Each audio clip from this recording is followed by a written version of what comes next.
Hello guys, എല്ലാവർക്കും എൻ്റെ അറിവിൻ്റെ കൂടാരം എന്ന യൂട്യൂബ് ചാനലിലേക്ക് നല്ലൊരു നമസ്കാരം.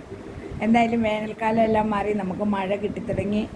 എല്ലാ വൃക്ഷലതാദികളും മരങ്ങളും എല്ലാം നല്ല ഊർജ്ജസ്വലതയോടെ വളരുന്ന ഈ സമയത്ത് നമുക്ക് നല്ല സുഖമുണ്ട് കിടന്നുറങ്ങാൻ, അല്ലേ ഗൈസ്? പക്ഷേ ഒരു കാര്യം, നമ്മുടെ പരിസരങ്ങളും വീടും എല്ലാം നമ്മളെപ്പോഴും നല്ല വൃത്തിയായി സൂക്ഷിക്കണം. കാരണം ഇപ്പം കൊതുക് വളരെ കൂടുതലാണ്. അതുപോലെ തന്നെ നമ്മുടെ മാലിന്യങ്ങൾ, അതായത് പച്ചക്കറി അരിയുന്ന വേസ്റ്റ്, അതുപോലെ ബാലൻസ് വരുന്ന ഭക്ഷണ പദാർത്ഥങ്ങൾ, ഇതെല്ലാം നമ്മൾ മാക്സിമം നമ്മുടെ വീടിൻ്റെ ആ പരിസരത്ത് തന്നെ ഇടാതെ, അത് പറ്റുമെന്നുണ്ടെങ്കിൽ ഒരു വേസ്റ്റ് കുഴിയെടുത്ത് അതിൽ കുഴിച്ചു മൂടണം.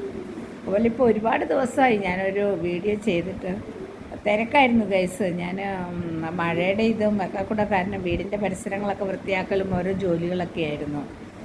പിന്നെ അതുകൂടാതെ പറയാനുള്ളത്, ഹരിതകർമ്മസേനയിലെ ആളുകൾ വന്നിട്ട് നമുക്ക് എല്ലാ സാധനങ്ങളും കൊണ്ടുപോകുന്നുണ്ട്. ഒരു കണക്കിന് അത് വളരെ നല്ലതാണ്. കാരണം അല്ലെങ്കിൽ ഈ കവറുകളെല്ലാം നമ്മൾ ഡിസ്ട്രോയ് ചെയ്യുക എന്ന് പറയുന്നത് വളരെ ബുദ്ധിമുട്ടുള്ള കാരണമാണ്. കാരണം വേനൽക്കാലമാണെങ്കിൽ നമുക്ക് കത്തിച്ച് കളയാം. കത്തിക്കുമ്പോഴും അതിൽ നിന്നുള്ള പുക കൊണ്ട് നമുക്ക് അസുഖങ്ങൾ ഉണ്ടാകുന്നുണ്ട്. ഇപ്പോൾ എത്രയൊക്കെ സൂക്ഷിച്ചാലും നമുക്ക് അസുഖങ്ങൾ ഉണ്ടാകുന്ന സമയമാണ്. അതുകൊണ്ട് തന്നെ നമ്മളതെല്ലാം സൂക്ഷിക്കണം എന്ന് തന്നെയാണ് പറയുന്നത്. പിന്നെ അതുകൂടാതെ നമുക്ക് വീടുകളിൽ നമ്മൾ ഉപയോഗിച്ച് വരുന്ന നമ്മുടെ വീടുകൾ തന്നെ നമ്മൾ വെറുതെ ഇരിക്കുന്ന സമയത്ത്, അതായത് മഴ ആയതുകൊണ്ട് നമുക്ക് പുറത്തേക്ക് അധികം യാത്രകൾ ചെയ്യാനോ ഒന്നും പോകാത്ത അവസരങ്ങളിൽ ഓരോ മുറി വീതം നമ്മുടെ വീടുകൾ ക്ലീനാക്കി വയ്ക്കുന്നത് വളരെ നല്ലതാണ്.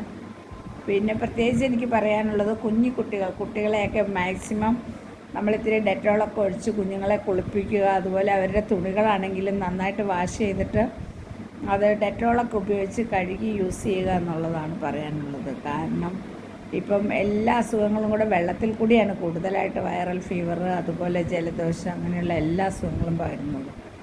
പിന്നെ പ്രത്യേകിച്ച് വേറൊന്നുമില്ല ഗൈസ്. എല്ലാവരും നല്ല സുഖമായിരിക്കാൻ പ്രാർത്ഥിച്ചുകൊണ്ട് ഇന്നത്തെ എൻ്റെ വീഡിയോ നിർത്തുന്നു. Okay, bye bye. ലൈക്ക് ചെയ്യണം, കമൻറ്റ് ചെയ്യണം, ഷെയർ ചെയ്യണം. ഓക്കേ.